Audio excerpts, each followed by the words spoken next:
अस्सलामुअलैकुम या अहलल कबूर।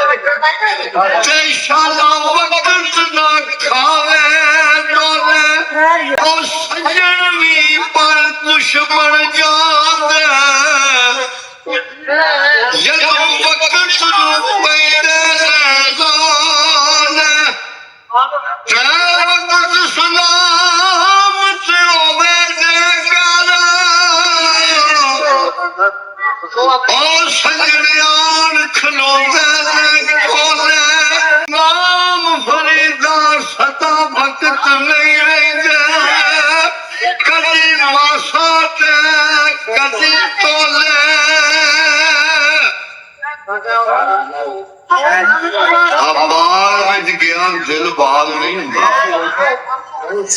भावे होवन फुल हजारां ते वतन जिहा परदेस नहीं होंदा। वतन होंदियां ने मौज बात ते विच परदेस ते नानी यारी होंदियां काम कली दियां मारां गुलाम फरीदा मैं विच जंगलां ते इको यार बना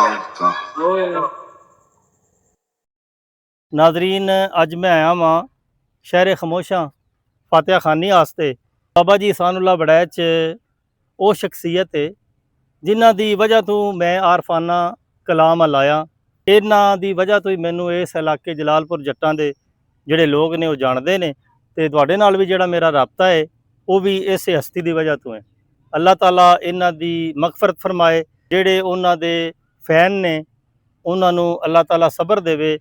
उन्हां दे फैन उन्हां दे चाहण वाले जिहड़े ने बड़ी शिद्दत नाल इंतज़ार करते सन कि बाबा जी सानुल्लाह बड़ैच दी कोई नवीं वीडियो आवे ते अल्लाह ताला दे कम ने बाबा जी पर्दा फरमा गए ने। अल्लाह ताला उन्हां दी कामल बख्शिश फरमाए। जदों लोग जिंदा हुंदे ने उदों ते एक ही दूजे नूं मिलदे ने, लेकिन जदों कोई पर्दा कर जाए फिर आउणा असल च यही किसी नाल अकीदत या तल्लक हुंदा है।